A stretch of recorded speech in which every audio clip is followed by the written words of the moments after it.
আসসালামু আলাইকুম। প্রিয় দর্শক, নির্বাচনের আগে আগে রাজনীতির মাঠে যেন নানা ধরনের উত্তাপ দেখা যাচ্ছে। প্রথমে আমরা দেখেছি যে একে অপরকে লক্ষ্য করে উত্তপ্ত বাক্যবাণ নিক্ষেপ করা, তারপরে দেখেছি অলীক এবং অবাস্তব সব প্রতিশ্রুতি দেওয়া, এবং এখন যেন দেখছি যে একটু দিশেহারা টাইপের আচরণ করা। গত 2-3 দিন ধরে নানা ঘটনা ঘটছে।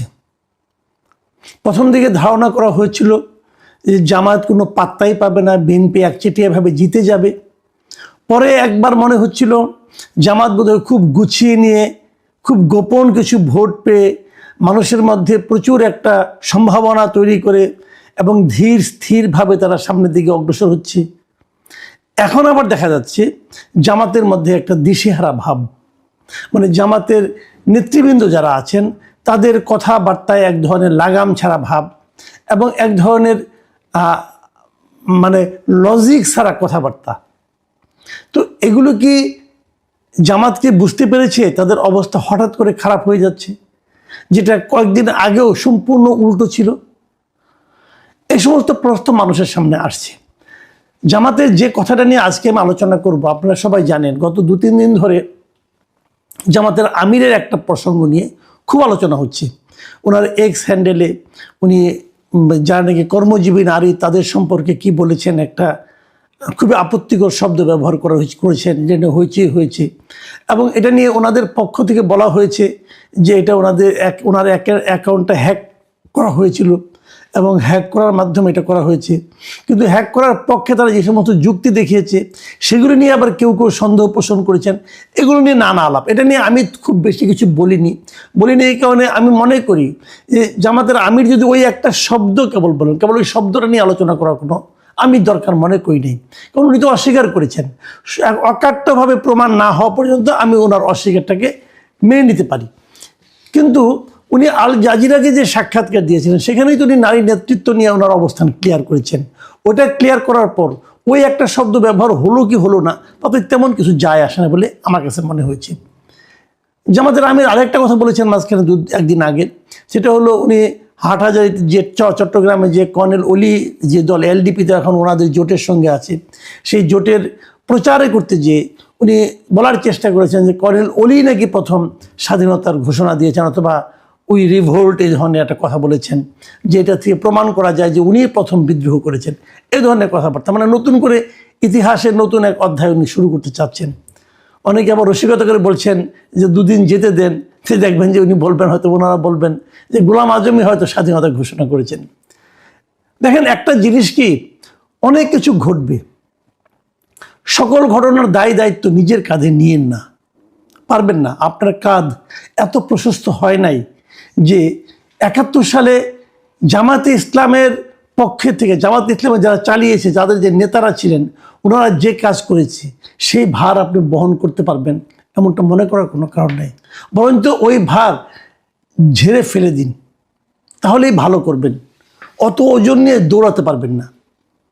দৌড়াতে হলে ওই সমস্ত ওজন, অপ্রয়োজনীয় ভার ওগুলি ফেলে দিতে হয়।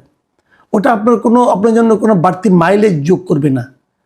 কাজে 71-এ তারা কী করেছে এটা বলে সরাসরি বলেন, ভাই আমরা ওই সময় ছিলাম না, যারা ছিলেন তারা যে সমস্ত কাজকর্ম করেছেন ওটা আমাদের স্বাধীনতার বিপক্ষে ছিল।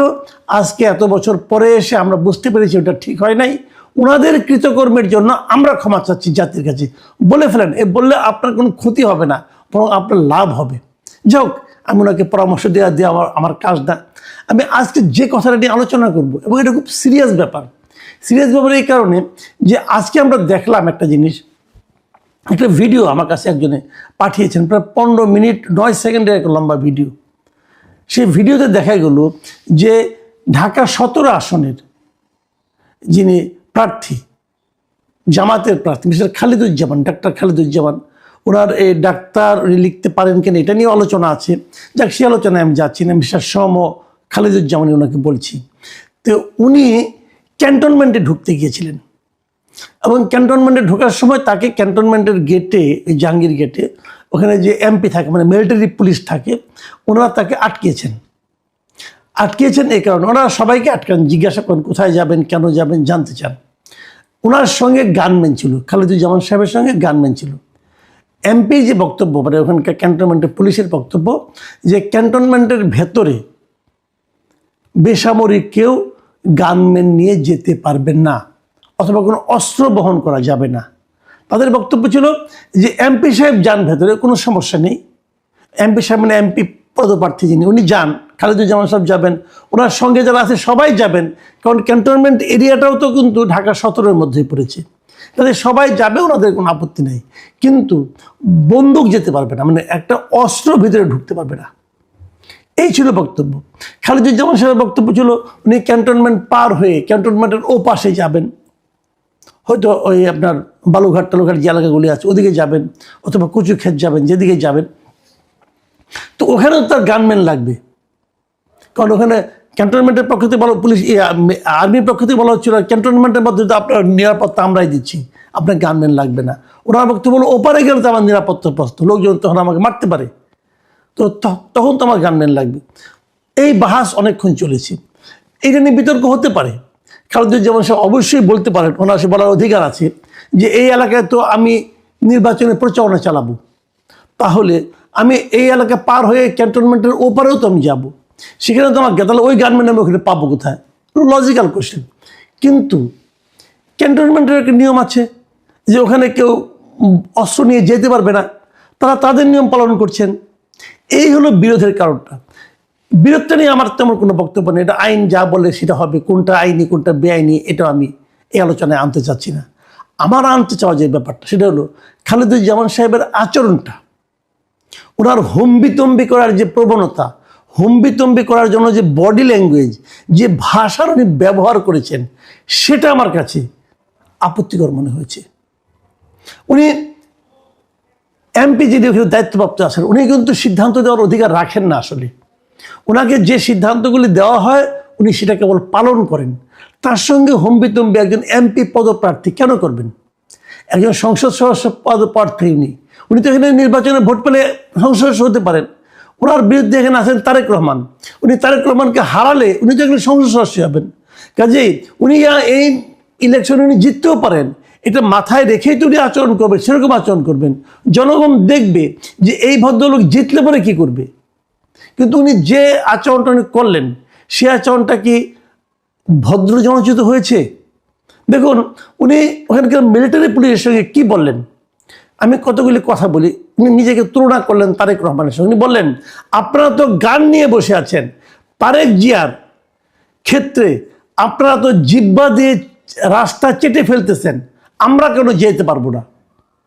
মানে তারেক জিয়া যখন যাবেন তখন ওনার জন্য জিহ্বা দিয়ে রাস্তা চেটে ফেলছেন, এই কথা ওনাকে উনি ব্লেম করছেন। কবে করছেন এটা কাজটা? এই তুলনাটাকে ওনার মুখ দিয়ে এই ল্যাঙ্গুয়েজে আসা মানায়? কেবল ওখানে না, পরবর্তী সময়ে ওই এমপি যিনি আছেন মিলিটারি পুলিশ, উনি ওনার ঊর্ধ্বতনের সঙ্গে ফোন করলেন। যখন ঊর্ধ্বতনের সঙ্গে ফোন করলেন তখন ফোনের অপর প্রান্তের লোকটাকে শোনানোর জন্য এমপি যিনি ছিলেন মিলিটারি পুলিশ, উনি যে ফোন করছেন ওনার ঊর্ধ্বতনের সঙ্গে, তখন এখান থেকে খালেদুজ্জামান সাহেব বলে দিচ্ছেন যে আপনি বলেন যে তারেক রহমানের প্রতিদ্বন্দ্বী, তারেক জিয়ার প্রতিদ্বন্দ্বী ঢাকা 17 আসনে আমি ক্যান্ডিডেট। মানে দেখুন খালেদুজ্জামান সাহেব, আপনাকে আমি বলি আপনার অবস্থানটা কি দাঁড়িয়েছে। আপনি নিজের পরিচয়টা পর্যন্ত দিতে যে তারেক জিয়ার নাম উল্লেখ করতে হচ্ছে। মানে আপনার পরিচয়টা কি? আপনার পরিচয় হলো আপনি তারেক জিয়ার প্রতিদ্বন্দ্বী।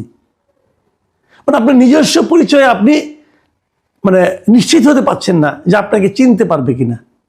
আপনি এতটাই বিখ্যাত লোক ওই এলাকার, এবং আপনাকে নিজে মুখে উচ্চারণ করতে হচ্ছে যে বলেন, মানে ওই পাশের লোকজনকে বলেন, জানান যে আমি তারেক জিয়ার প্রতিদ্বন্দ্বী। মানে এটা হয় কি, ছোট মাছ বেশি পানিতে বললে যা হয়, ওনার অবস্থা হয়েছে তাই। আমি আরেকটু কথা বলে নিই এখানে, ওই মিলিটারি পুলিশ যখন ওনার ঊর্ধ্বতনের সঙ্গে ফোনে আলাপ করে সেই ফোনটা আবার ইয়েকে দিলেন, খালেদুজ্জামান সাহেবকে দিলেন, তখন তিনি কিন্তু একই কথা বললেন। এবং সেখানেও তিনি বললেন যে তারেক জিয়ার জন্য আপনারা তো জিহ্বা দিয়ে রাস্তা পরিষ্কার করে দিচ্ছেন, আমাকে কেন দিবেন না, হোয়াই নট? তারপরে আবার বলতেছেন তারপরে যেটা হলো, মারাত্মক একটা অভিযোগ করেছেন উনি আর্মির ব্যাপারে। বলেছেন যে পরিকল্পিতভাবে আপনারা আমাদের মধ্যে কেওয়াস সৃষ্টি করছেন। আমাদের মধ্যে মানে কি? মানে বিএনপি এবং জামাতের মধ্যে? বিএনপি এবং জামাতের মধ্যে কেওয়াস সৃষ্টি করছে আর্মি, সেনাবাহিনী।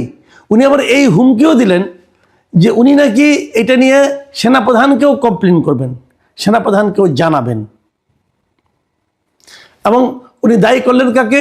কিছু অফিসারকে। তিনি বললেন যে কিছু অফিসার নিজেদের ব্যক্তি স্বার্থ হাসিলের জন্য সুপরিকল্পিতভাবে 5 আগস্টের পর আমাদের দেশটাকে পুরো ধ্বংসের দিকে নিয়ে যাচ্ছেন।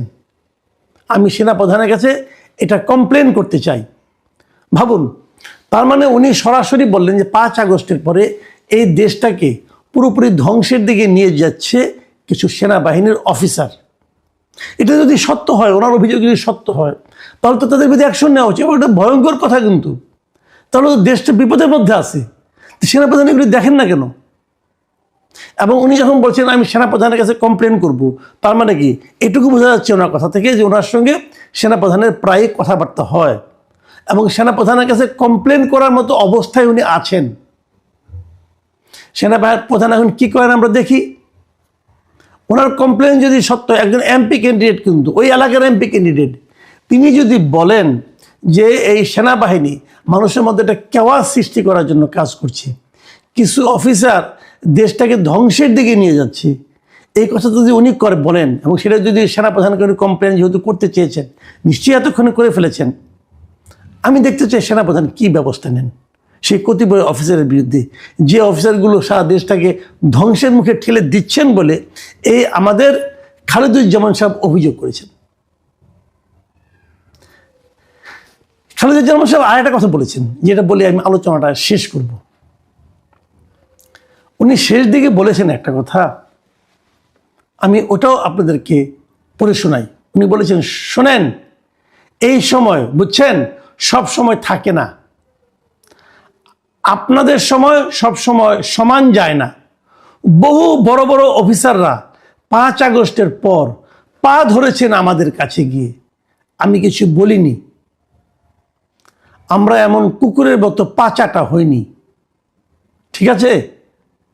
সেনাবাহিনীর কোন কোন অফিসার ওনাদের কাছে যে পা ধরে বসেছিলেন সেটা আমরা বাইরের লোক, সাধারণ মানুষ বুঝতে পারবো না। সেনাপ্রধান নিশ্চয়ই বুঝতে পারবেন। কিন্তু আমরা সাধারণ মানুষ হিসাবে আমরা যেটা মনে করি, আমরা তো এমন সেনাবাহিনী চাই না যারা যে নাকি এই সমস্ত পলিটিক্যাল লিডারদের পা ধরে বসে থাকে। আমরা এমন মেরুদণ্ডহীন সেনাবাহিনী চাই না। উনি বলেছেন না কুকুরের মতো পা চাটা হয়নি, তার মানে ওনারা হননি, কিন্তু তাহলে সেনাবাহিনী হয়েছে। সেনাবাহিনী কুকুরের মতো পা চাটা হয়েছিল 5 আগস্টের পরে। আমি তো ব্যক্তিগতভাবে মনে করি 5 আগস্টের পরে সেনাবাহিনী, 5 আগস্টে যে ঘটনাটা ঘটেছে সেই ঘটনাটার পেছনে, স্বৈরাচার মুক্ত করার পেছনে সেনাবাহিনী একটা খুবই ইতিবাচক ভূমিকা ছিল। তো সেনাবাহিনী কেন যে খালেদুজ্জামান সাহেবের পা ধরে বসে থাকবেন, এটা তো আমার বুঝে আসে না। সেনাপ্রধান, আপনি কি বুঝতে পারছেন? আপনার সেই উপলব্ধি এবং সেই উপলব্ধির প্রকাশ কি হয় সেটা জানার অপেক্ষায় থাকলাম। প্রিয় দর্শক, এখন এই পর্যন্তই।